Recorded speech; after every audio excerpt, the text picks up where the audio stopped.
Entonces puede ser de muy poco barato y muy es muy tenue la luz, y la podemos aumentar hasta tener iluminaciones para iluminar un estadio, ¿no? ¿Ah? ¿Sí? Entonces, en el caso del ser humano, también la expresión de conciencia depende de su estado evolutivo, ¿no?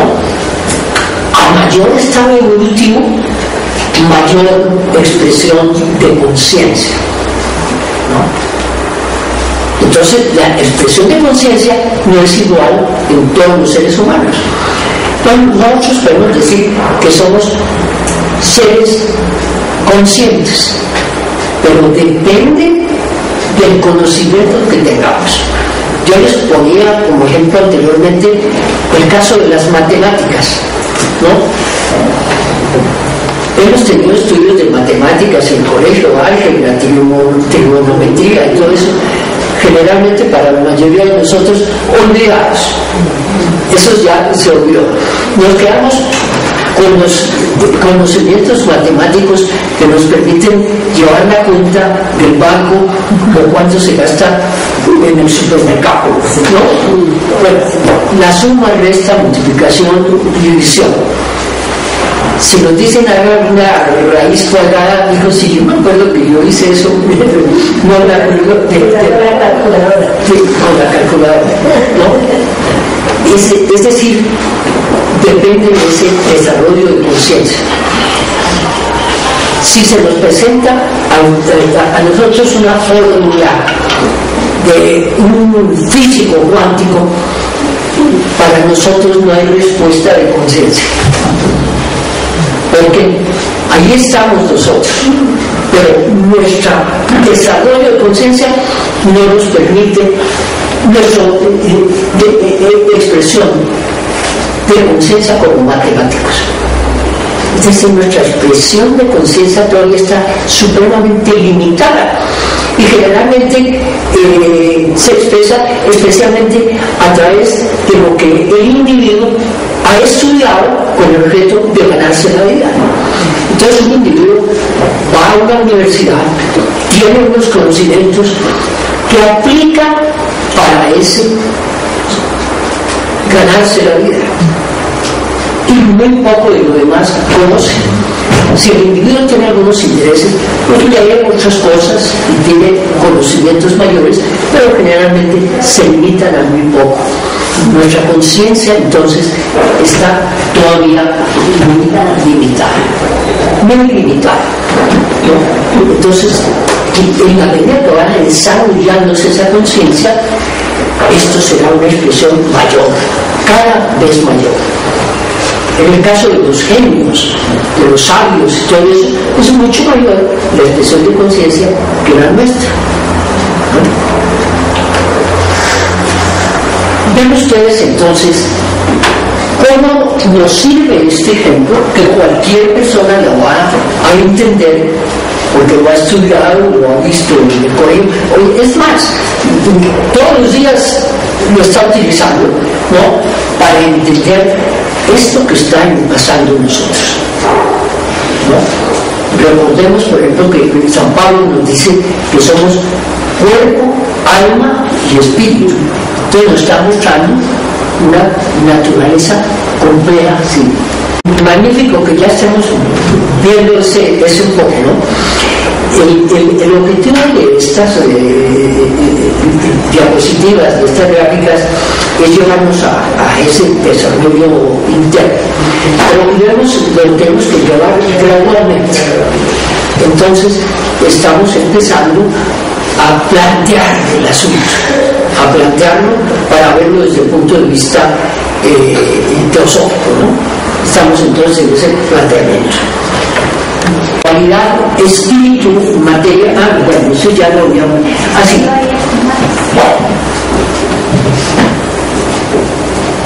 Paremos aquí un momento. Aquí encontramos la palabra logos. Ya estamos hablando nosotros del aspecto manifestado. ¿Cómo podemos entender nosotros, en alguna medida, la expresión en el universo entero? La mejor manera de hacerlo es en lo que tenemos nosotros más cerca, nuestro sistema solar. Si entendemos un poco de nuestro sistema solar, podemos entender algo de lo que vendría a ser el universo como un total. Entonces la palabra logos, que es una palabra tomada de los griegos, vendría a ser el ser, la divinidad que preside un sistema, nuestro sistema solar. Podemos hablar del logos del sistema solar. El logos se manifiesta entonces, como veníamos viendo anteriormente, como espíritu y como materia. Aquí está con un signo positivo y un signo negativo. Ese signo negativo, la materia como negativa, quiere decir receptiva. Es decir, la materia es receptiva, recibe la influencia del espíritu para desarrollarse ella misma. La materia también está transformándose y para servir de instrumento útil al espíritu. Sí, nuestro punto.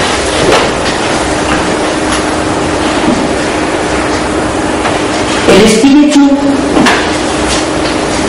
se manifiesta, para verlo, como sonido. Lo que les decía a ustedes del Evangelio de San Juan, que es el más elevado y más místico de todos, que dice: en el principio era el verbo. Él es una vibración de sonido que tiene que dar base a esa manifestación. Todo el universo está en estado vibratorio. Hay un experimento que se hace en los colegios, que es poner un tambor, ¿no?, donde haya una piel que esté bien templada, y si se echa arena fina encima y se pasa el arco de un violín por el molde, al producirse esa vibración, la arena salta formando imágenes armónicas. Al cambiar la vibración, cambia también la estructura de esas formas de la arena. Eso muestra que la base de esas formas, que son de la materia, están en el sonido, es por esas vibraciones, pero tienen que vibrar en la materia.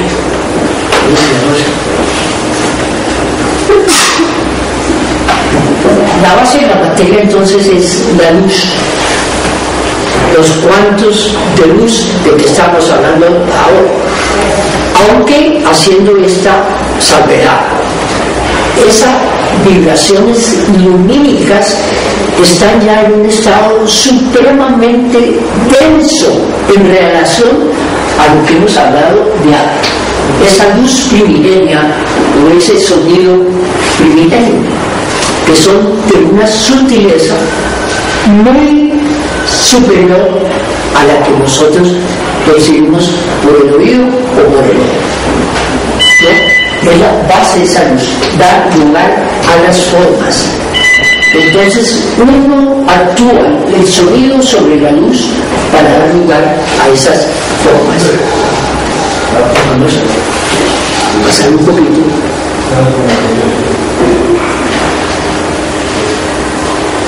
Bueno, hasta aquí podríamos ver que hemos tratado en estas dos reuniones sobre la unidad fundamental de toda la existencia. Todo procede del uno, de esa central, y por lo tanto todo hace parte de ese uno. Todos son estados diferenciados del uno. Lo único que tiene existencia eterna es el uno. Entonces hay la unidad fundamental. Esto lo vamos a ir examinando también, porque esa es la base de la moral y de la ética en el mundo, y la unidad. No hay materia muerta.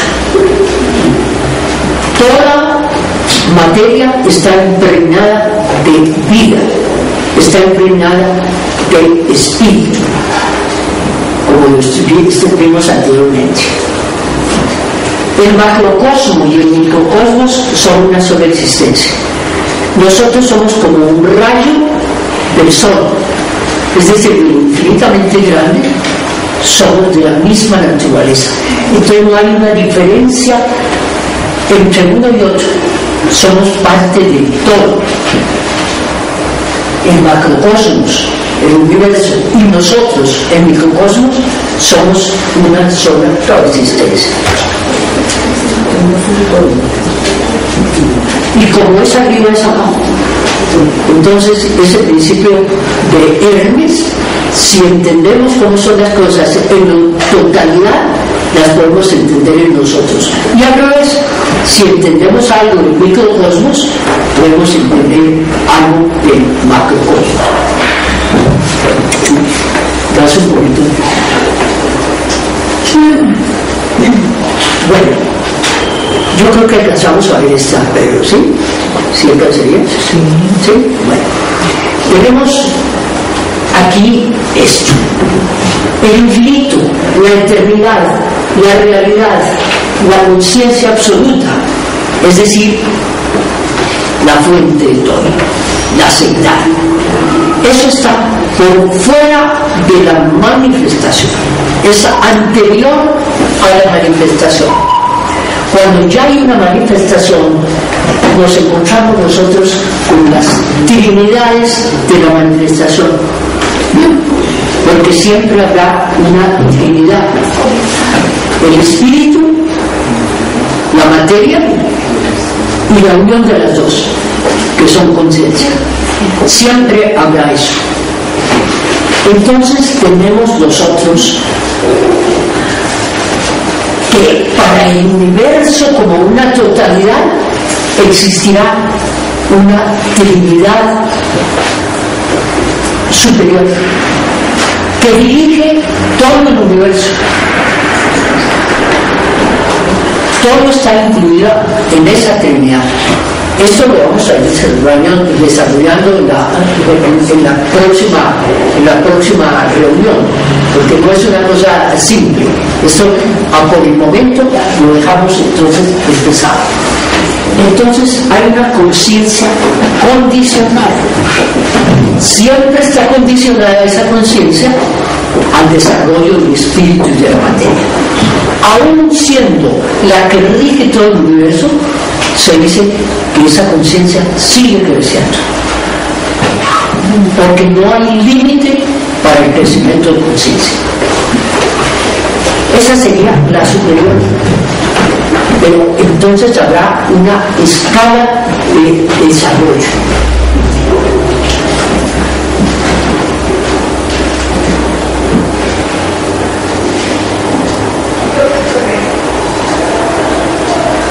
Tenemos aquí, entonces, de un lado, en la deidad cósmica, esa deidad cósmica que es subjetiva, espiritual. Y tenemos el cosmos, que es material. Todo lo que vemos del cosmos es material. Y a través de eso se expresa la deidad cósmica. Esa unión de los dos produce esa conciencia, como en el caso que vimos de las dos polaridades, que está condicionada al mismo universo. En la medida que el universo se va desarrollando, esa conciencia también se va ampliando. Sigamos otro poco. Habrá un número desconocido de etapas, no las sabemos, no se conoce, hasta que llegamos a una que ya podemos percibir, que es la de la supergalaxia. ¿Qué es la supergalaxia? Es la unión de muchas galaxias. esa unión de muchas galaxias es una supergalaxia y está regida por una deidad que tiene que ver con